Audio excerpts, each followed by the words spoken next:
Le Nouvel Esprit Public, Philippe Meyer, bonjour.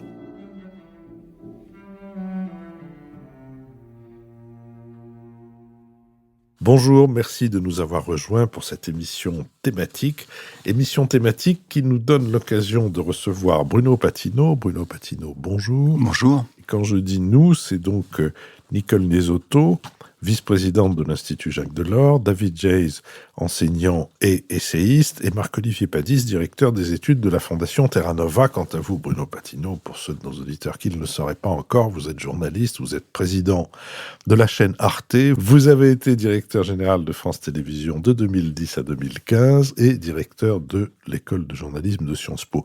En 2019, la publication chez Grasset de votre livre « La civilisation du poisson rouge », petit traité sur le marché de l'attention, a rencontré un succès remarquable. En janvier 2022, vous avez publié la suite de ce premier tome intitulé « Tempête dans le bocal, la nouvelle civilisation du poisson rouge ». Le monde compte 4,2 milliards de comptes actifs sur les réseaux sociaux. 53% de la population mondiale a recours à ces outils. Les utilisateurs des réseaux sociaux ont en moyenne des comptes sur 8 plateformes différentes. Ils y consacrent 2h30 chaque jour. La pandémie a augmenté sensiblement le temps d'écran de toutes les classes d'âge, avec une hausse de 60% chez les 6-10 ans, de 70% chez les adolescents et de 40% chez les adultes. Aujourd'hui, 74% des Français se considèrent dépendants de leurs outils connectés. Dans vos livres, vous expliquez les effets prédateurs du modèle économique basé sur la publicité des grandes plateformes du numérique, et ce modèle optimisé par le data mining, l'analyse des données personnelles, permet d'assurer la gratuité des services proposés aux utilisateurs. Cependant, il pousse les plateformes numériques à chercher à capter un maximum de leur attention pour les exposer à la publicité et recueillir un maximum de leurs données. Vous dénoncez cette course au temps de cerveau disponible, dangereuse pour la santé des individus et dangereuse pour la démocratie. Vous exposez un certain nombre de pathologies nées de la dépendance aux réseaux sociaux, l'espace numérique étant façonné par des algorithmes entièrement tournés vers la promotion des publications au bruit numérique le plus fort. Vous dites que la démocratie des réseaux sociaux est une hémocratie qui rend performatives nos émotions et les font envahir l'espace public aux dépens de la raison, de la vérité et de la confiance. Si les écrans nous ont sauvés pendant la pandémie, nous permettant de maintenir des liens sociaux et certaines activités professionnelles, vous expliquez que la société hyperconnectée est une société de la fatigue. Selon l'Observatoire national de l'activité physique et de la sédentarité, le confinement s'est traduit par une hausse de 60% des temps d'écran chez les 6-10 ans, je l'ai dit, et 70% chez les adolescents. Plutôt que de tomber dans le déterminisme technologique, vous appelez à demander des comptes aux dirigeants de ces plateformes. Plutôt que de prétendre corriger leurs nuisances en se limitant au filtrage des messages ou des utilisateurs, vous insistez sur la nécessité de s'attaquer aux algorithmes dont le fonctionnement et les biais doivent être transparents et régulés. Enfin, vous rappelez l'importance de l'existence d'offres alternatives à celles des grandes plateformes, et notamment celle du service public qui peut s'émanciper du modèle publicitaire et de la captation de l'attention propre aux acteurs privés.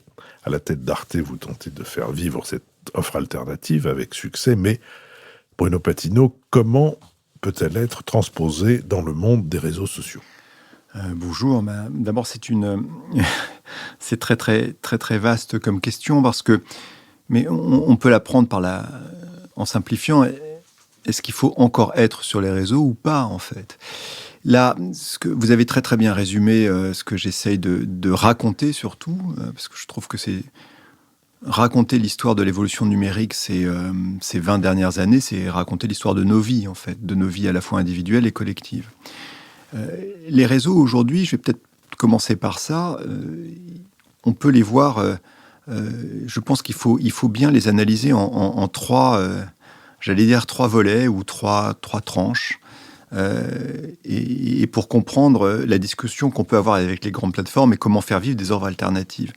D'abord, on peut s'attaquer ou s'attarder plutôt sur l'aspect quantitatif. Et dans ces cas-là, on est très rassuré, parce qu'en réalité, 3, 4, 5%, suivant la façon de compter des comptes sur les réseaux sociaux, sont des comptes, on va dire, nuisibles, liés à la désinformation, liés au harcèlement ou autre.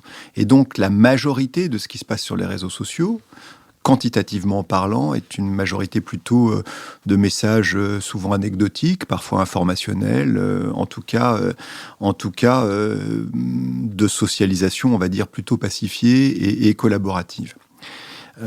Et c'est d'ailleurs ce que les plateformes mettent toujours en avant pour dire, mais vous ne comprenez pas, regardez tout ce qui se passe, et ce que les sociologues, je pense à Dominique Cardon ou d'autres, montrent d'ailleurs, c'est que les réseaux sont un outil de socialisation extraordinaire.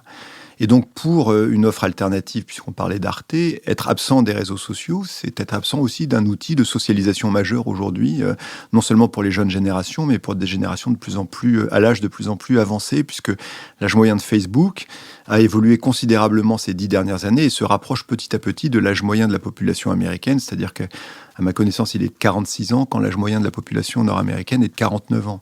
Il était de 32 ans ou 31 ans il y a quelques années. Donc quantitativement, il y a de quoi être rassuré et il y a de quoi plaider la présence dans cet outil majeur de socialisation, d'information ou autre, et on y reviendra. Ensuite, il y a le deuxième niveau qui est le niveau de « à quoi sommes-nous exposés ?»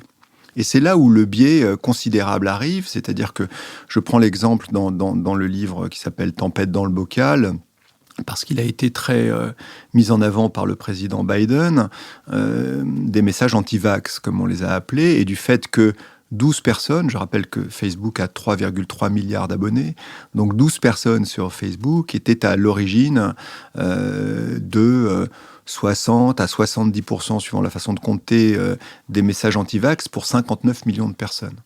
Ce qui veut dire que ces 12 personnes ont eu un impact absolument considérable sur une énorme partie de la population. Et de la façon encore plus intéressante, c'est qu'en fait, la plupart des gens qui suivaient ces 12 personnes ne l'avaient pas fait parce qu'ils avaient eu l'idée de les suivre, mais parce qu'à un moment donné, l'algorithme leur avait proposé de suivre ces personnes-là. Et donc, c'est là où l'ensemble de la discussion y est, c'est que quelque part, il s'est passé quelque chose qui fait que les messages de ces personnes-là ont été amplifiés et accélérés par une mécanique externe au bon vouloir de ceux qui sont sur les réseaux. C'est tout ce à quoi je m'attarde sur le livre. C'est-à-dire, vous avez très bien expliqué que c'était le modèle économique, on y reviendra peut-être, qui est à l'origine de ça, mais c'est ça le problème. C'est-à-dire comment faire en sorte qu'à un moment donné, l'amplification et l'accélération ne mettent pas en avant les choses les plus négatives pour notre espace public collectif. Souvent, pour prendre une image, les grands responsables de ces plateformes vous disent mais nous ne faisons que distribuer le courrier, donc quand le facteur vous apporte une lettre d'amour, vous ne prenez pas le facteur dans vos bras pour lui dire merci beaucoup, et quand il vous apporte une lettre de haine, vous ne le poursuivez pas en justice. Mais là, l'algorithme, en l'occurrence, est un facteur qui déciderait de distribuer certaines lettres 1000 fois ou 2000 fois à des gens qui, en plus, à qui elles n'étaient pas destinées.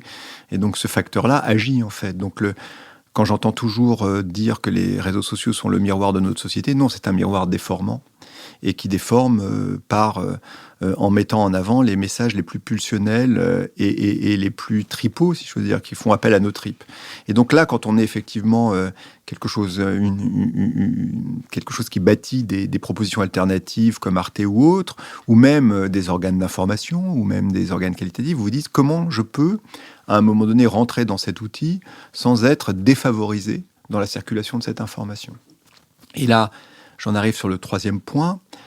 Ce qui nous laisse, et pardon, je suis un peu trop long, ce qui nous laisse toujours perplexe, c'est que on essaye toujours d'associer ces réseaux à des modèles existants. C'est-à-dire qu'on se dit, tiens, c'est un média, donc on va les réguler comme un média. Donc on va en faire des éditeurs, par exemple. Et donc, de la même façon que le directeur d'une publication est responsable de ce qui s'y dit, on va demander à Mark Zuckerberg d'être responsable de tout ce qui se partage sur Facebook. On se dit, non, c'est plutôt des outils de télécommunication, donc on va leur associer une loi de télécommunication. Ou non, c'est des espaces conversationnels uniquement, donc on ne va pas les réguler plus que le bistrot, et donc la loi générale va s'appliquer.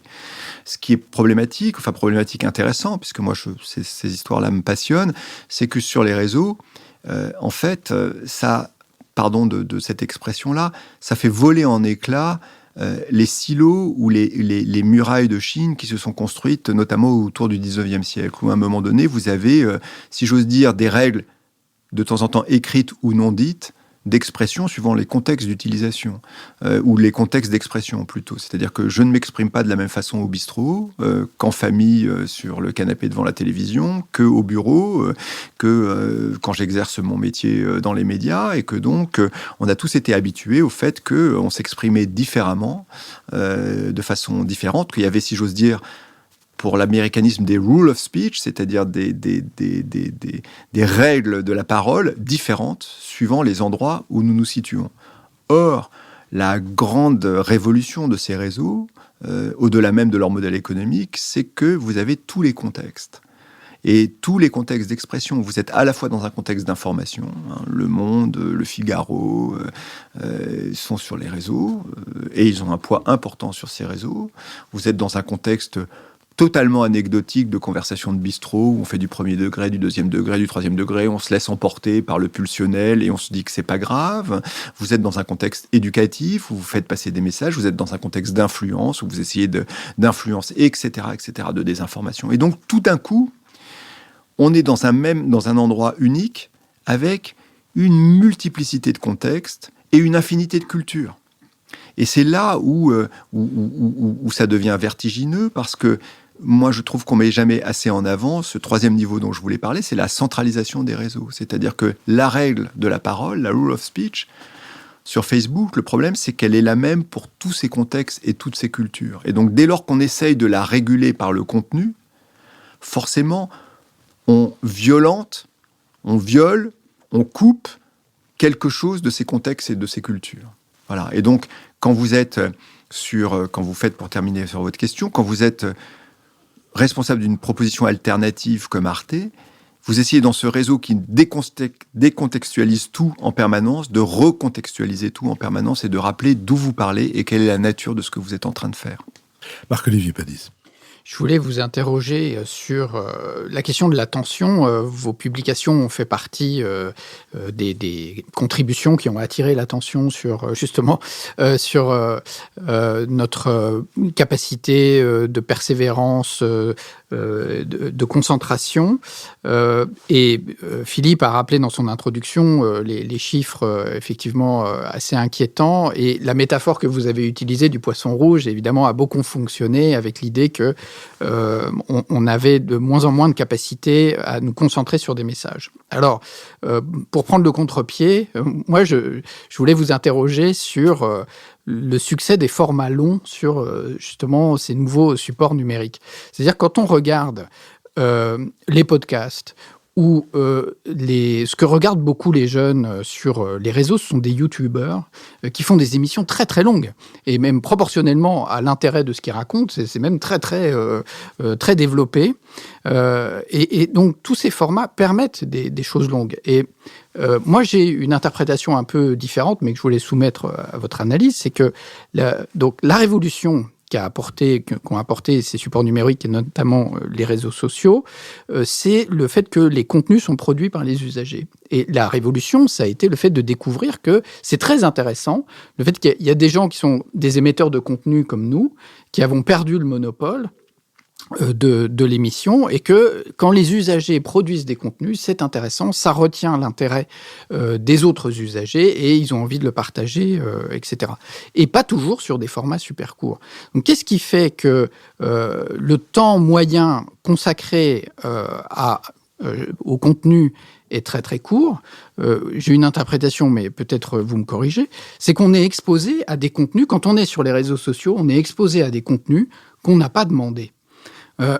Et donc, par exemple, au début de Facebook, on avait un fil d'actualité où on voyait apparaître les contenus des gens avec qui on avait choisi d'être amis. Et puis, Facebook, comme il se rémunère par la publicité, a changé son modèle et a truffé le fil d'actualité de contenus non sollicités, de vidéos, de publicités, etc. Plus de la moitié de ce qu'on voit, en fait, n'est pas du tout ce qu'on attend. Et donc, évidemment, on passe très, très vite. Donc, pour toute proportion gardée, je vais prendre une comparaison.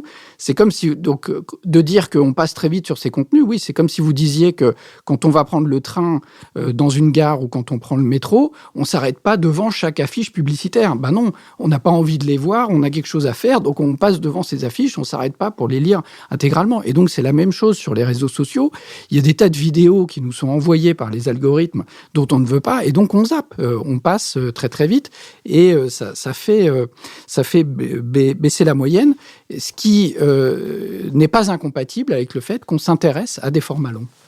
Mais, Bruno Patino. oui, je pense que je ne peux être que d'accord avec ce que vous venez de dire, surtout qu'il me semble que vous avez vous-même apporté la réponse à votre question. Moi, juste pour rappeler, Philippe l'a bien rappelé, je ne suis pas du tout technophobe, je suis technophile. Et pour que les auditeurs le sachent, ça fait 22 ans ou 23 ans que je développe des outils numériques dans à peu près tous les médias où je suis passé. Donc j'essaye de raconter ça d'ailleurs dans La civilisation du poisson rouge, à la fois une forte appétence pour la technologie, et en plus de ça, sans doute, comme par les hasards de la vie, j'étais là au début, était très réceptif aux utopies numériques auxquelles je crois encore un peu, c'est-à-dire mettre ensemble l'intelligence collective, partager l'information, l'économie du partage, bref, une certaine horizontalité des rapports en réseau, des rapports humains, et surtout un flux d'informations ou de culture qui n'est plus linéaire, de l'émetteur au récepteur, comme vous l'avez très bien dit. Moi, je ne pense pas qu'il soit en plus dans les deux sens, comme on dit, je pense qu'il est devenu totalement circulaire, c'est-à-dire qu'entre celui qui produit le contenu, peu importe comment on l'appelle, celui qui le distribue et celui qui le lit, ou qui l'écoute, ou qui le regarde, il y a une circulation générale, puisque celui qui lit peut aussi pousser à la distribution sans forcément produire, celui qui produit peut agir sur la distribution ou sur la lecture, et je trouve ça absolument formidable, pour être très clair. Et donc là, il ne s'agit pas ici de faire l'exégèse des ouvrages, mais dès 2004, quand on écrivait Une presse sans Gutenberg avec Jean-François Fogel, on se félicitait du fait que, justement, on ne soit plus... qu'il y ait cette perte de monopole. Mais ce que vous dites n'est pas antinomique avec la réalité des choses. C'est-à-dire que ce que j'essaye de décrire moi, je ne prétends à aucun moment que les gens sont devenus bêtes. Surtout pas. C'est pas du tout ce que j'ai écrit. Puisque je parle de la prégnance d'un modèle économique qui nous pousse à quelque chose que nous ne voulons pas. C'est ça que j'écris. C'est-à-dire, je ne dis pas la technologie produit des idiots, ce que j'ai lu par ailleurs. Non, je ne le pense pas du tout. Je ne pense pas la technologie ne produit que des gens qui ont envie de s'informer en 12 secondes. D'ailleurs, si on regarde, on prend un peu de distance, vous avez parlé des youtubeurs, ce qui est très intéressant, c'est que la durée moyenne de visionnage des vidéos sur YouTube ne cesse d'augmenter. C'est-à-dire qu'à mesure que les gens arrivent à trouver ce qu'ils veulent voir, ils passent de 3 minutes, 6 minutes, 12 minutes, et donc les formats s'allongent. En presse écrite, puisque je suis passé par la presse écrite, au début de l'arrivée du numérique, tout le monde a dit qu'il faut faire court. Aujourd'hui, ce qui marche, vous l'avez parfaitement dit, c'est le retour du format long. Totalement. C'est-à-dire qu'on voit le journalisme narratif, les enquêtes, les grands reportages, les grands papiers, etc. Tout ça, c'est pas du tout antinomique. D'autant plus, je vais essayer de faire le lien entre les deux. Non, ce dont on parle à un moment donné, et peut-être que je vais revenir ici sur l'image du poisson pour qu'il n'y ait pas d'ambiguïté. Je parle de l'anecdote du poisson rouge, comme le poisson rouge ayant un temps d'attention, soi-disant, de 8 secondes, et le temps d'attention des millénials étant de 9 secondes. Mais dans ce chapitre, j'évoque le fait qu'on nous communique ça lors d'un séminaire YouTube organisé par Google, et que c'est un ingénieur de Google qui nous explique ça. Moi, j'ai pas fait la vérification, j'ai reçu des lettres enflammés de défenseurs des poissons rouges qui m'ont dit « Vous avez tort, ça n'est pas vrai, le poisson rouge est une sorte de carpe, il n'a pas du tout ce ton d'intention, dont acte, je prétends absolument pas être spécialiste des poissons, et je ne le suis absolument pas devenu, et je dois confesser que je ne me suis pas particulièrement renseigné sur le poisson rouge avant d'écrire ce livre. Poisson rouge-phobie ne passera pas. Voilà, et donc je voulais juste dire que cette anecdote me paraissait intéressante parce que dans la salle, quand l'ingénieur de Google de YouTube nous explique que le temps d'attention des millénials est de 9 secondes, on se dit, mon Dieu, c'est catastrophique, et que lui nous dit, non, c'est un défi pour Google, il faut qu'on soit capable d'envoyer un signal aux gens qui nous regardent, au moins toutes les 9 secondes, pour réattirer leur attention. Et donc, ce dont on parle, c'est de l'hameçonnage, c'est-à-dire du fait de vous solliciter. Une autre anecdote. Au tout début de ma vie numérique, si j'ose dire, je me suis occupé du Monde.fr. Le journal. Et le journal, pardon, oui. Oui, évidemment, vu autrement. Non, je ne suis pas démiurgique du tout, et donc, vous faites bien de le rappeler. Mais tout ça pour dire que la première fois qu'on pouvait faire des alertes, on n'avait pas de smartphone à l'époque, comme on disait, des téléphones portables, qu'on appelle maintenant des dumb phones, c'est-à-dire des téléphones bêtes, des vieux. Mais première fois qu'on peut faire des alertes par SMS, je me souviens très bien du prestataire de service qui nous vend cette capacité technologique et qui nous dit « c'est extraordinaire, vous allez pouvoir alerter vos lecteurs hein, qu'il se passe quelque chose ». Et je me souviens très très bien qu'il nous dit « attention, pas plus d'une alerte par semaine ». Et pas plus d'une alerte par semaine pour tout le monde. Donc mettez-vous d'accord avec vos collègues concurrents, parce que plus d'une alerte par semaine pour tout le monde, vous allez fatiguer vos interlocuteurs et ils vont vous abandonner parce qu'ils vont trouver que vous êtes intrusif dans leur vie. La moyenne, on n'a pas la moyenne 2022 et 2021, la moyenne 2019, c'est 46 alertes par jour. Donc on s'est habitué à ça. Donc c'est comme si, avant de prendre votre train, vous voulez toujours prendre votre train. Moi aussi, je veux prendre le train. Et j'aimerais bien que dans les réseaux où je suis, on ne me propose que des trains qui peuvent m'intéresser. Le problème, c'est que le modèle économique vous pousse à, en permanence, alors que vous êtes en train de prendre votre train, vous faire passer devant des panneaux qui ne vous intéressent pas. Mais ça n'est pas par un dysfonctionnement mécanique, c'est par une optimisation économique. C'est ça que j'essaye de montrer. Et donc, ce n'est pas du tout antinomique. Et je fais peut-être le rapprochement final pour vous montrer qu'à mon avis, c'est totalement cohérent. J'essaye d'écrire dans les deux livres qu'en fait, tout ça est une économie du temps. On a souvent dit que la gratuité des services, c'était service for data, on disait. C'est-à-dire qu'on te donne du service gratuitement en échange de tes données. Oui, mais il faut rajouter un point, pour quand vous n'êtes pas sur un modèle par abonnement, un point à l'équation, si j'ose dire, ou à la transitivité. C'est-à-dire, c'est, d'accord, service for data, mais data for time. C'est-à-dire qu'en fait, on vous rend un service en échange de votre temps d'attention. Ce que j'essaye de plaider dans le livre, ou d'expliquer plus exactement, ou de raconter, même y compris par chapitre historique, assez simple, je pense, c'est de voir qu'à un moment donné, ces sociétés se créent pour nous rendre service, et elles nous rendent service, pour souvent nous faire gagner du temps dans la recherche d'une information, dans la recherche du train que vous voulez prendre, et je le prends de façon métaphorique, évidemment, du long papier, etc., mais se rémunèrent aussi sur ce temps qu'elles vous font gagner. Et qu'à un moment donné, l'emballement du modèle économique fait qu'on pense que, on va dire, le temps qu'elles vous prennent est supérieur au temps qu'elles vous fait gagner. Et c'est ça, ce que j'appelle l'économie de la fatigue. Et donc, en faisant tout ça, ça contribue elle-même, comme pour nous, à de plus en plus valoriser le temps et valoriser le temps qu'on fait. Donc, on parlait d'Arte tout à l'heure. Nous, on a cessé de développer les formats longs. Ça marche bien à Arte en ce moment parce qu'on est sur des formats longs en permanence, parce qu'il y a une très grande appétence pour l'auditeur, le téléspectateur ou le lecteur, pour le temps que vous lui donnez, justement pour s'immerger quelque part sans être en permanence hameçonné par ce modèle. Donc, le numérique est tout à fait ambivalent. Hein. Je suis encore une fois pas technophobe. Ce que je crois qu'on vit en ce moment, c'est le dysfonctionnement dû à cette économie de l'attention. Nicole Nisotto ? Oui. Ce que vous racontez est à la fois fascinant et terrifiant, mais terrifiant pas simplement par le modèle économique de l'attention, de la captation toutes les 9 secondes d'une nouvelle émotion, mais terrifiant parce que c'est construit sur un système qui abolit la raison.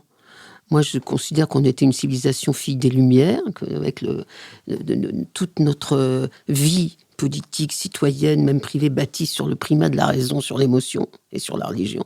Et là, on a l'impression que par le biais de cette économie du numérique, on revient à une civilisation où la raison est abolie au bénéfice de l'émotion. Et donc ça, pour moi, c'est vraiment très, très inquiétant. Et donc, moi, j'ai 2 questions. La première, c'est comment on en est arrivé là ? Parce que vous expliquez très bien quand même qu'au départ, et vous l'avez redit un tout petit peu tout à l'heure, Internet, c'était une promesse de libération. Les réseaux sociaux, c'était une promesse de liberté, d'accès à la culture, à l'autre, d'une connaissance extraordinaire, d'un développement de la démocratie, justement, contre le contrôle des informations des sociétés avant. Et ça, il n'y a pas si longtemps que ça, c'était il y a 20 ans. Et donc, comment on est arrivé tout d'un coup à cet univers plus presque concentrationnaire, de contrôle, d'orientation, de manipulation de nos cervelles de citoyens ? Est-ce que c'est à cause d'une nouvelle technologie qui est arrivée ? Est-ce que vous parlez beaucoup des algorithmes, mais moi j'avoue que je ne comprends même pas ce que c'est qu'un algorithme. Donc, qui les fait? Qui décide? Est-ce qu'il y a une espèce de grand Manitou derrière qui... Donc voilà, ça, ce sont des interrogations de citoyens, mais qui expliquent un peu la terreur devant ce monde-là. Moi, je ne suis sur aucun réseau social, mais bêtement, pas parce que j'ai réfléchi, parce que simplement, c'est pas mon truc. Mais voilà, donc ma question, c'est, mais comment on est passé d'une promesse à une espèce d'enfermement du citoyen? Et au passage, si vous pouvez donner à Nicole le protocole des sages de Sion des algorithmes, ce serait un bon. Alors, comment on en est arrivé là? J'essaie de le raconter. Pour un simple mot, on pourrait dire le libertarisme, en fait.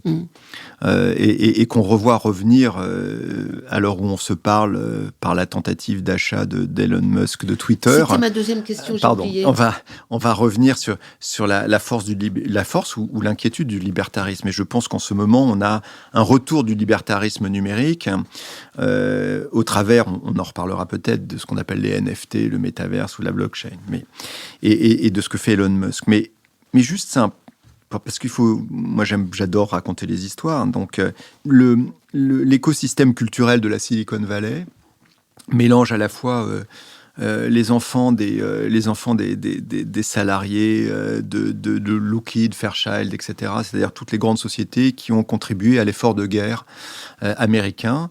Et on oublie ça, c'est-à-dire que la Silicon Valley est une création en fait de l'effort de guerre américain.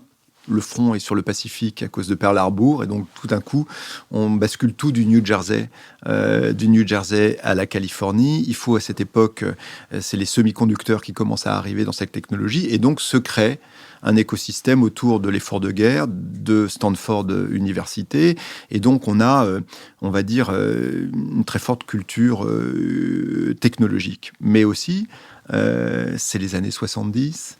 Les hippies, etc. Et donc, ces gamins jouent beaucoup sur les consoles Atari.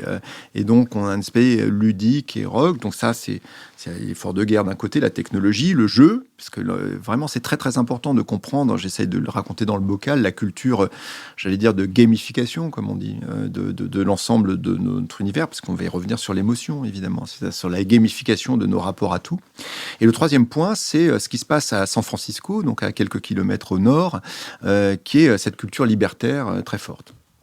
Et par exemple, John Perry Barlow, qui est le fameux, tout le monde l'a oublié aujourd'hui, mais celui qui va édicter la déclaration d'indépendance du cyberespace en 1996, qui est un texte qui va avoir une énorme influence dans la culture numérique du départ. 96, c'est les débuts de l'Internet grand public, qui va donner naissance à l'Electronic Frontier Foundation, la quadrature du net ici, etc. Donc toute cette culture, j'allais dire, ne venez pas mettre votre patte dans l'univers numérique, vous y comprendrez rien. Laissez-nous faire. Et un déterminisme technologique très fort, mais positif. Et il n'est pas un hasard de penser que Barlow, que j'ai eu la chance de rencontrer, et avec qui j'ai eu la chance de discuter, était, tout en étant, on ne sait pas très bien, libertarien c'est sûr, un peu républicain, un peu gauchiste, il était le parolier du groupe rock Grateful Dead, il avait fait des tas d'inventures, mais il était fasciné par Teilhard de Chardin. Et disait, le numérique, ça va être la noosphère. C'est-à-dire la mise en commun des consciences humaines. Et surtout, que personne ne vienne interférer dans cette mise en commun. Et donc, on retrouve dans le libertarisme numérique aujourd'hui cette idée que c'est des expressions qui sont tombées en désuétude aujourd'hui, mais qu'on appelait l'intelligence collective ou la sagesse des foules. Il y avait au début du numérique, ça peut peut-être intéresser les auditeurs de savoir ça, il y avait tous ces jeux pour montrer que technologiquement, vous arriviez par exemple à mettre des gens en réseau pour deviner le poids d'une vache. Donc, vous voyez la photo. Et que très, très étonnamment, avec un certain nombre de centaines de milliers de personnes qui commençaient à contribuer de façon itérative, on s'approchait à quelques 100 grammes du poids réel d'une vache que personne n'avait pu peser.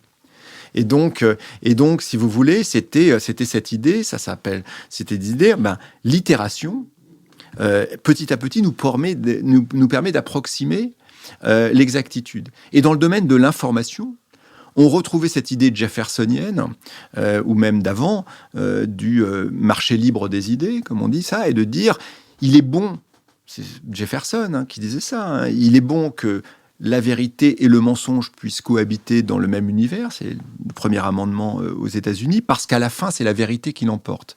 Et donc cette idée informationnelle du début, et je dois vous avouer l'avoir partagé, c'était de dire, c'est très très bien qu'il y ait une liberté d'expression absolue sur les réseaux, parce que le réseau va corriger la mauvaise information ou l'approximation ou la volonté de nuire de celui qui va s'exprimer. Donc, cette idée libertarienne, qui te dit l'horizontalité parfaite et le réseau parfait, amène de façon un peu, j'allais dire peut-être théologique, la noosphère, mais au minimum, la sagesse des foules du côté scientifique et l'intelligence collective pour l'information, la culture ou autre. Donc, formidable. Et sans compter, évidemment, d'un point de vue économique, l'économie du partage et les mouvements de mobilisation. Ce qui se passe, c'est que le libertarisme, en empêchant tout mode d'organisation et de régulation, laisse entrer l'économie sans aucune barrière. Et ce qui va se passer, pour être très court, moi j'essaie de dater ça à 2006, 2007, 2008. Il se passe 3 choses concomitantes dans le même temps. D'abord, les grandes sociétés comme Google, Facebook ou autres sont rentrées en bourse, doivent à un moment donné assurer leur propre modèle économique. Et on a oublié aujourd'hui ça. Mais moi, j'ai vécu un Internet où les gens se disaient « le modèle économique, on verra plus tard ». Pour le moment, on développe ce qu'on appelait le reach, le nombre d'utilisateurs, etc. Le modèle économique, on en voit plus tard. On se développait, on présentait des budgets sans recettes. Et on disait, et la capitalisation se faisait, les fonds arrivaient, etc. Donc on oublie ce moment-là, et ça vaut la peine de le rappeler. On disait, oui, le modèle économique, on verra plus tard. Et on verra plus tard. Et donc, ces sociétés doivent, à un moment donné, décider de leur modèle économique, parce que les marchés leur disent, bon, c'est bien gentil, mais maintenant, vous êtes des vieilles sociétés, de temps en temps, elles ont 2 ans, de temps en temps, elles ont 4 ans, et donc maintenant, quel est le modèle économique ? Première chose. Deuxième chose, je vais très vite, qui s'invente dans le même temps, le smartphone. Le lancement de l'iPhone, c'est 2007. Tout le monde a oublié ce que ça veut dire. Là aussi, sans vouloir jouer mais vous me demandez ce qui s'est passé. Le début de l'Internet, en France, vous êtes dans un univers quasiment Minitel. Vous payez à la minute de connexion et vous avez un forfait, Club Internet, AOL ou autre, qui vous disent vous avez droit à 2 heures d'Internet par mois et vous avez... Bon. Le smartphone, c'est l'arrivée révolutionnaire de la connexion permanente. C'est-à-dire que là, tout d'un coup, le temps possible de connexion, c'est 24 heures. Avec vous tout le temps. Et ça n'est pas rien. C'est un changement mais majeur de modèle. 3e étape, l'invention des réseaux sociaux. Facebook, Twitter ou autres s'inventent à peu près à la même moment. Et donc, vous avez, si vous voulez, une conjonction, ou plutôt de façon temporelle, les trois piliers qui s'inventent. Et là, on voit très bien comment le modèle de la publicité adressée, c'est-à-dire la publicité nourrie par la donnée individuelle, qui n'est plus juste la publicité qu'on appelait le display à l'époque, c'est-à-dire la publicité qu'on expose comme un modèle médiatique, va devenir le modèle. Et donc, du coup, pour finir, l'algorithme, ça n'est rien de mystérieux. L'algorithme, c'est une formule mathématique. Donc, il y a des algorithmes, ils font simplement ce qu'on leur demande de faire. Donc, c'est juste un modèle d'organisation, on va dire. Il y a des algorithmes qui font tout.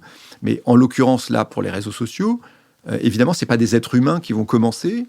Comme on est sur du média de précision individuelle, que votre version de Facebook, vous n'êtes pas dessus, mais si vous y étiez, serait différente de la mienne, qui est différente de chacun des autres locuteurs ici. On ne va pas demander à des milliards d'individus d'organiser le contenu pour chacun. Donc évidemment, on va avoir des principes mécaniques d'organisation. C'est aussi simple que ça, mécanique. Donc on pourrait avoir le dernier, le premier, etc. L'algorithme, là, ce qu'on lui demande de faire, c'est de maximiser le chiffre d'affaires publicitaire. Et c'est là que ça bascule. David Jayes. D'abord, je voudrais vous saluer parce que vous êtes un dirigeant de médias qui a réfléchi en profondeur sur ces questions. Et il me semble que la chose n'est pas si fréquente et j'ai beaucoup aimé vos 2 livres. J'ai 3 questions à vous poser. La première, pour rebondir sur ce que vous venez de dire, vous avez pointé effectivement les défauts de cette approche libertarienne qui refuse toute régulation, qui est fondée sur le marché des idées. Mais il me semble qu'il y a au moins une entreprise, enfin qui n'est pas vraiment une entreprise, d'ailleurs une communauté libertarienne qui fonctionne très bien, c'est Wikipédia. Et Wikipédia, ça repose sur la contribution de tous les utilisateurs, mais on arrive par l'autorégulation et par la décentralisation, au fond, à des standards éthiques et à des standards de qualité qui sont quand même parfois très supérieurs à tout ce qu'on peut trouver sur les réseaux sociaux. Donc la première question que j'ai envie de vous poser, c'est est-ce que le problème n'est pas tant le marché des idées ou l'autorégulation que justement la combinaison d'une approche extrêmement centralisée sur le plan économique et technologique avec une décentralisation de façade qui ne porte que sur l'expression, mais qui ne met pas en situation de responsabilité et de contribution les utilisateurs du réseau. C'est-à-dire que quand vous êtes sur Twitter, ce sont des boîtes noires, ces choses-là. C'est ce que vous disiez très bien à propos des algorithmes. Mais d'ailleurs, toute cette civilisation, même les iPhones, aujourd'hui, vous ne pouvez pas ouvrir un iPhone pour le réparer.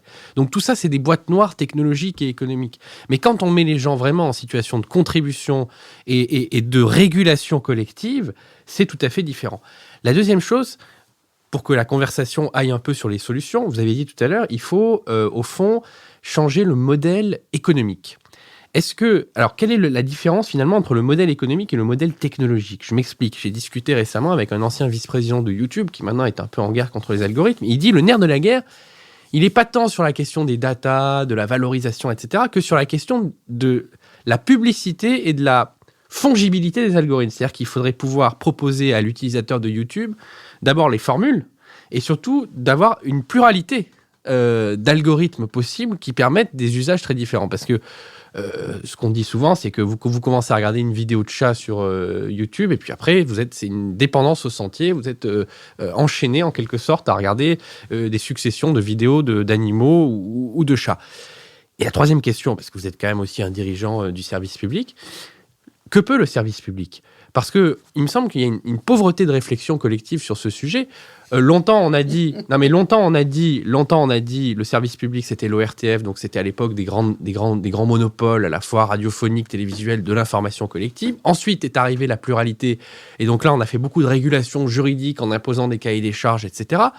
Dans un monde complètement justement décentralisé, proliférant, dont on parlait tout à l'heure, quelle est la responsabilité, quelle est la mission, quel est le rôle du service public ? Et je suis un peu provocateur, est-ce que c'est pas une goutte d'eau dans l'océan ? Est-ce que c'est pas David contre Goliath ? Voilà, comment on réinvente cette mission de service public ? Pardon, j'ai été trop long. Bruno Patino. Alors, d'abord, on a évidemment plein de points d'accord, et ce que j'ai essayé d'écrire d'ailleurs.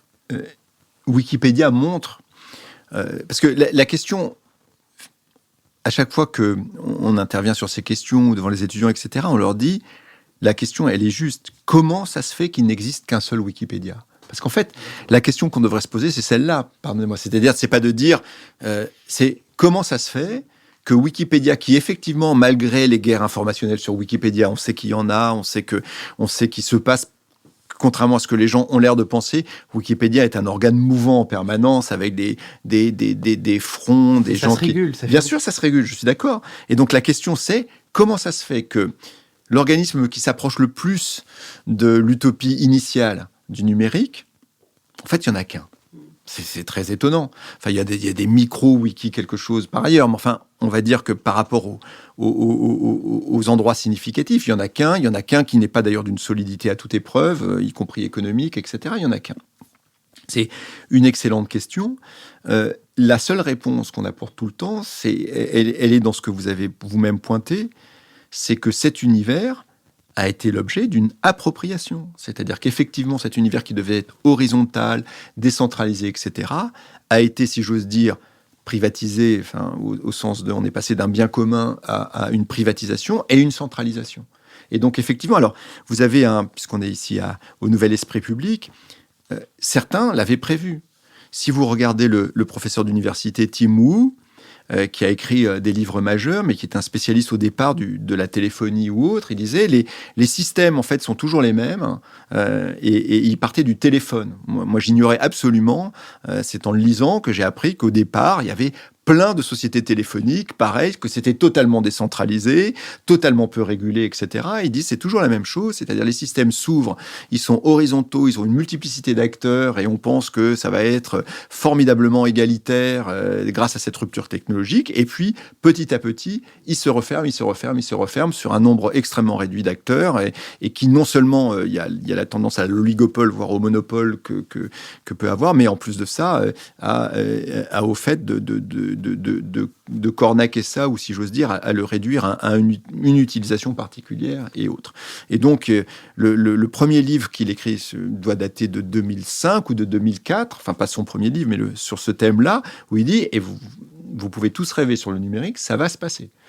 Il va y avoir à un moment donné, un moment de fermeture et un moment, un moment où ça va se recentraliser.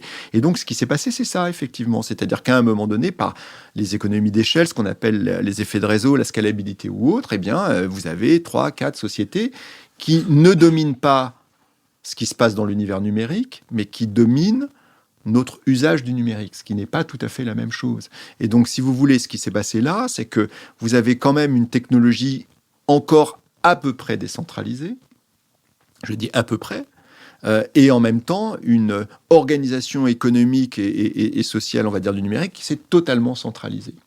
Et donc, effectivement, quand on parle des solutions, moi je les mets, Philippe l'a rappelé tout à l'heure, en 3 chapitres, je dis il y a corriger la machine, ce que j'appelle gouverner les monstres, c'est-à-dire la régulation extérieure, et puis bâtir l'alternative. En gros, on est sur ces 3 chapitres-là, et il se passe plein de choses dans ces domaines-là. Et il se passe plein de choses, mais on voit bien qu'à chaque fois, on est dans quelque chose qui est une lutte intéressante. En dehors des complexités qu'on a dit, c'est-à-dire le fait de centraliser les rules of speech dans des contextes différents, sur des contenus différents ou autres. La centralisation des algorithmes et leur opacité est au cœur de ça, puisqu'on a à un moment donné un chef d'orchestre, sauf que c'est le même pour tout le monde, pour toutes les musiques et autres, et surtout on ne sait pas comment il se comporte. C'est-à-dire on ne voit pas sa baguette, on ne voit rien. C'est-à-dire il y a une boîte noire, donc il y a des orchestres qui jouent dans tous les sens, et le chef d'orchestre, on ne le voit pas. Et donc évidemment, moi je ne suis pas un fanatique de la transparence, parce que je pense que très peu d'entre nous sont capables sommes capables de comprendre les algorithmes. En tout cas, moi je ne suis pas capable, je n'ai pas un niveau mathématique pour ça, mais je plaide très fortement sur ce qui monte depuis 1 an, 2 ans maintenant, qui s'appelle la responsabilité algorithmique, ou algorithmic accountability, ou ce que d'autres appellent la compliance, pour un mot français en termes algorithmiques, c'est-à-dire de la même façon que dans l'agroalimentaire, vous n'êtes pas forcé de donner votre recette, ça fait partie du secret des affaires, mais en revanche, les composantes et les effets sur la santé, ils doivent être connus. Donc voilà, vous ne pouvez pas vendre de la nourriture avariée, puis le taux de graisse, taux de sucre, etc. doit être connu, et puis il y a certains éléments, colorants ou autres, qui sont interdits. Et donc on pousse un peu vers ça, l'Europe le fait au niveau du Digital Service Act. Il y a des projets de loi aujourd'hui au Congrès en discussion aux États-Unis sur l'algorithmic accountability. En Europe du Nord, les législateurs rentrent dedans. Vous avez même l'État de Californie qui, à un moment donné, commence à se dire on va peut-être nous aussi voir ça. Mais de toute façon, on y arrive. On y arrive, et là, vraiment, absolument contre les plateformes. Parce que les plateformes, si on parle de régulation 2 minutes, ont été très ouvertes pour une régulation, si je devais utiliser cette image, qui pense que le mal vient de l'extérieur. C'est-à-dire que, toujours dans cette idée, elles se sont dit, nous on est neutre, et de temps en temps, on est neutre, donc c'est l'idée du facteur qui distribue le courrier, comme je le disais, et surtout, cette neutralité a même été poussée à un moment donné jusqu'au bout, c'est-à-dire on est neutre et pur. C'est-à-dire qu'en gros, si vous nous attaquez, nous, c'est que vous attaquez nous tous, en fait, puisque nous ne sommes que le reflet de ce que nous sommes. Nous sommes tous, pardon. Nous, les plateformes, nous ne sommes que le reflet de ce que nous sommes tous, les individus. Donc nous attaquer, nous, c'est attaquer la collectivité. Donc cette idée de pureté, elle a très bien vécu avec des tentatives de régulation, notamment françaises ou autres, qui disaient on va réguler les messages qui sont dedans. Donc on va nettoyer les messages. Le mal vient de l'extérieur. Donc on va réguler ce qui se dit sur les réseaux sociaux.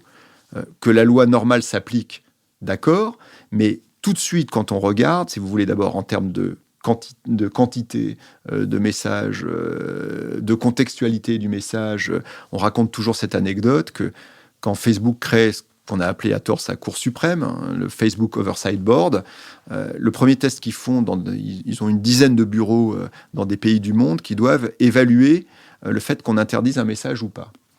Et le message, c'est on voit une jeune fille souriante, californienne, qui dit aujourd'hui, c'est je ne sais plus quelle date, tuons tous les hommes. Évidemment, le bureau à New York dit c'est évidemment un message humoristique, d'empowerment, comme on dit, de féministes, c'est sympathique et autres, mais vous avez d'autres pays, comme l'Ouganda par exemple, il faut absolument interdire cet appel au meurtre.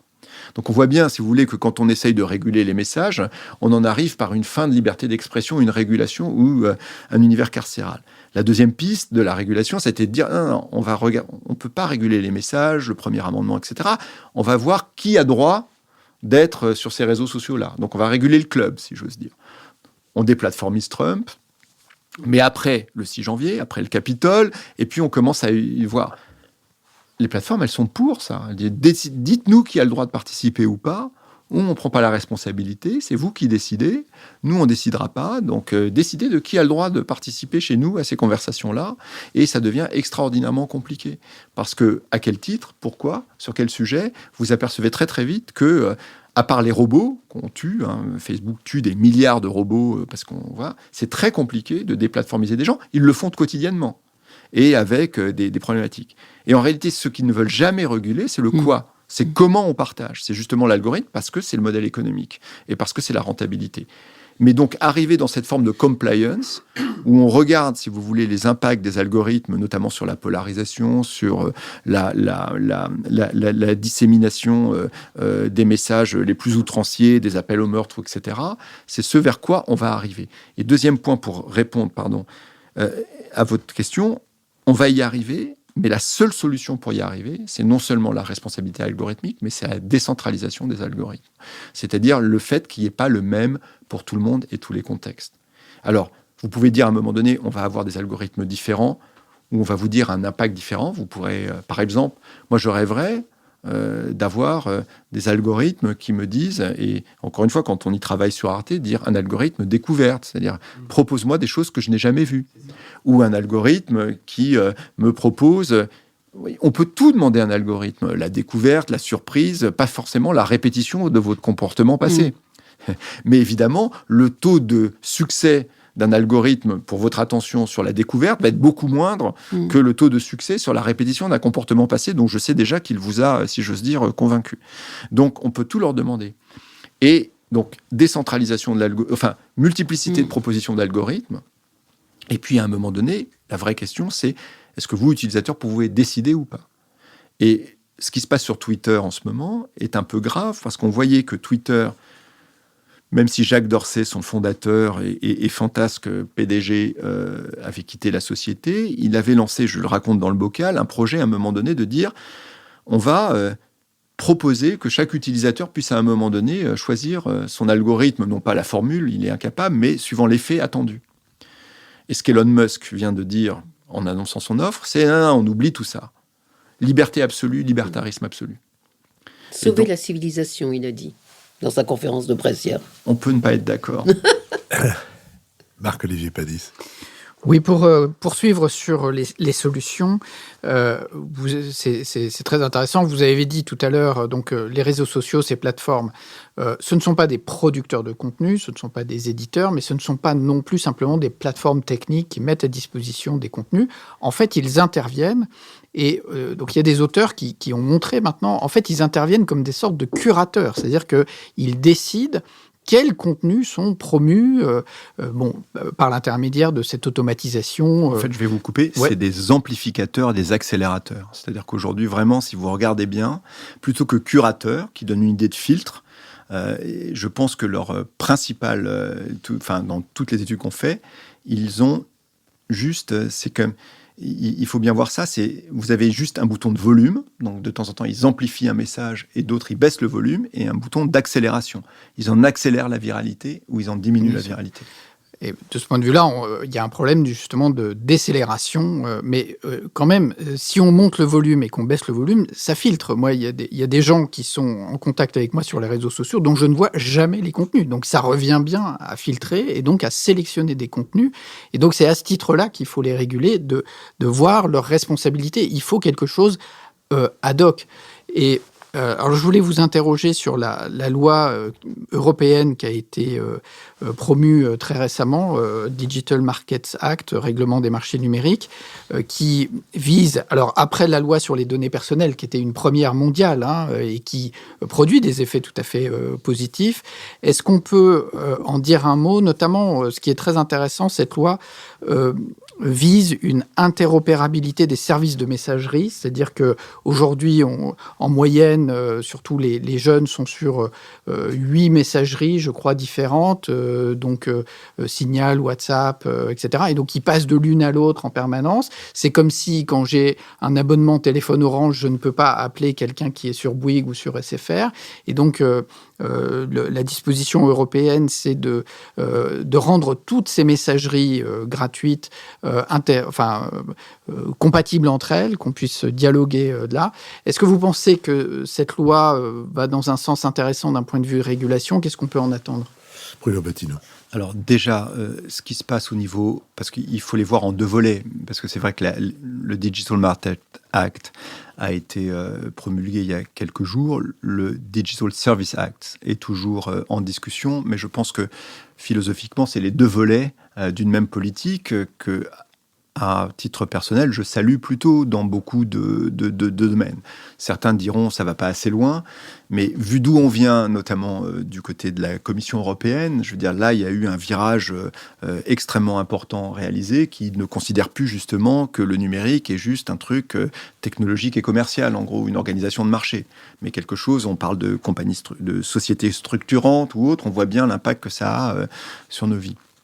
Donc, si je regarde par rapport à ce que vous dites, ça vient aussi dans le sens de ce dont on parlait tout à l'heure, c'est-à-dire comment on décentralise quelque chose qui centralise et qui, si vous voulez, il y a une notion qui est intéressante en ce moment, qui émane, qui est celle de content fortress aux États-Unis, c'est-à-dire la forteresse des contenus. C'est-à-dire qu'à un moment donné, vous êtes dans un endroit, il commence à vouloir être votre univers numérique uniquement. C'est-à-dire, chacune de ces grandes sociétés, en fait, essaye d'être l'Internet à elle toute seule, en réalité.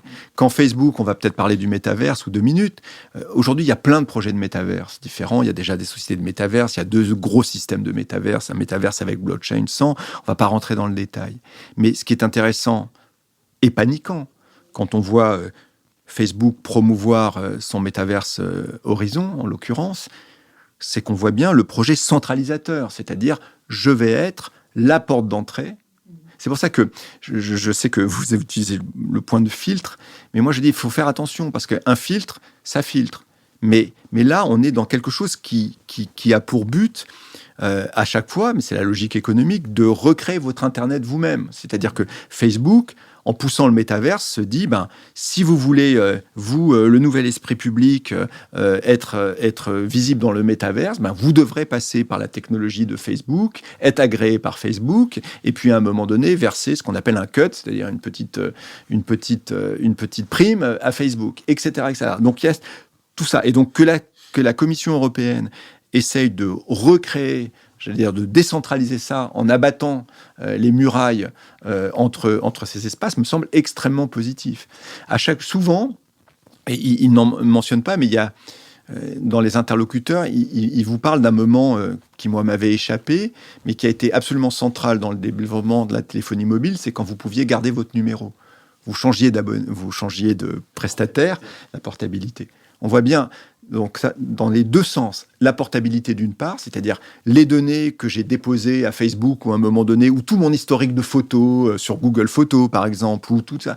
Il faut que si à un moment donné, je décide que un autre service me va mieux, je puisse transporter tout ça. Donc, on est bien d'accord, c'est pas la question de mes données individuelles, est-ce que je les possède ou pas, ça, le statut des données, on y reviendra, mais tout ce que j'ai déposé à un moment donné, est-ce que je peux le transporter? Ça permet d'agir sur la décentralisation, et ce que vous dites, c'est-à-dire qu'à un moment donné, il y a une interopérabilité des services aussi. Mais évidemment, il lutte à rebours de tous ces mécanismes qui ne cessent d'ériger des murailles de forteresse dans des systèmes. David Jayes. Oui, moi je reviens sur le service public du coup. Je me demandais...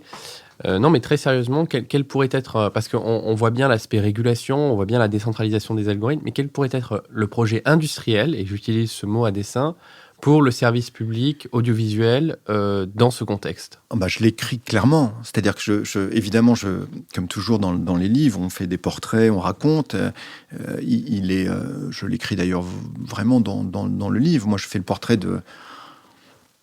évidemment d'Orsay, de Zuckerberg ou autre, mais quelqu'un que j'aime beaucoup, et c'est pas le seul. Si vous voulez, vous avez un universitaire américain qui s'appelle Ethan Zuckerman aujourd'hui, qui pousse à cette idée multiple de dire les réseaux sociaux sont pas entre guillemets le mal en soi. Se socialiser, c'est bien. Ça n'est même pas le mal en soi finalement de malaxer les contenus de toute nature. En revanche, il faut cesser ce biais économique. Donc, on peut avoir des réseaux qui fonctionnent différemment. Et vous avez 2 pistes, évidemment, dedans. Vous avez la piste des micro-réseaux qui se créent à peu près partout. Et là, on va retrouver cette idée qu'il faudrait que ces micro-réseaux puissent être interopérables entre eux. Donc des micro-réseaux communautaires, à un moment donné, les utilisateurs de la piscine municipale de Bidule Chouette on forme un micro-réseau social qui doit pouvoir être interopérable avec, etc. Et donc vous avez ce modèle-là qui essaime un peu partout, évidemment aux États-Unis, mais aussi en Afrique du Nord et dans d'autres pays asiatiques. Et puis, vous avez cette idée de dire à un moment donné aussi, il faut quand même être sur un cran un peu au-dessus, avoir une capacité malgré tout économique, d'organisation, d'investissement ou autre, en termes de serveurs et en termes algorithmiques. Et là, il faut un acteur public. Donc moi, je pense que les services publics aujourd'hui, nous essayons à Arte d'y contribuer un peu, doivent rentrer dans cette sphère sociale et au minimum y participer quand ils peuvent avec leurs propres règles et au mieux le construire. Alors ça ne veut pas dire on ne va pas construire le Facebook, ça ne veut rien dire. Mais vous avez par exemple en Hollande, dans les Pays-Bas, des chaînes publiques qui se sont associées pour dire on va créer un réseau, une messagerie sociale simple entre nous, avec des règles décentralisées d'algorithmes et avec cette capacité. Il faut le faire très très vite, sachant qu'en fait, pour peut-être terminer, ce qu'on ne voit pas arriver, c'est qu'on est focalisé sur la sphère sociale, Facebook ou autre, mais il y a une sphère sociale immense qui se développe aujourd'hui dans les univers de jeux. Je parlais du jeu tout à l'heure, mais Twitch d'un côté ou les autres sont devenus des plateformes sociales colossales aujourd'hui. Et le métaverse, c'est un peu au carrefour de tout ça. Et le métaverse fait le lien entre les deux. Et donc, si on fait un métaverse à un moment donné sans que on rentre dans cette socialisation, qu'on soit capable d'y participer avec des règles du jeu un peu différentes, non seulement la socialisation, elle va obéir aux règles qu'elle obéit aujourd'hui, mais elle ne sera même plus visible. Ce qui est fascinant sur les réseaux, c'est que ce qui s'est passé par exemple avec les Gilets jaunes, on a vu que les Gilets jaunes étaient présents et actifs sur Facebook, on va dire à partir du mois de mémoire, c'était mai-juin. Le moment où le premier article est publié sur les Gilets jaunes, c'est novembre. Et l'explosion, si j'ose dire, en termes de traitement, c'est après la manifestation du 1er décembre. Et c'est pas que les gens n'aient pas voulu le traiter, c'est que si vous n'êtes pas dans ces groupes privés, c'est invisible. Vous n'avez pas de secteur. Alors, dans un monde virtuel, vous imaginez l'invisibilité de ce qui peut se passer dans la perception sociale qui peut être la nôtre. Bruno Patino, je vous remercie. Je rappelle vos 2 livres, La civilisation du poisson rouge et Tempête dans le bocal, tous les 2 publiés chez Grasset. Et je donne rendez-vous à nos auditeurs pour une autre thématique avec celui qui, dans la collection Dans la tête 2, a écrit un Dans la tête de Mark Zuckerberg, qui s'appelle Le Bot, j'ai oublié son prénom. Julien Le Bot. Merci beaucoup.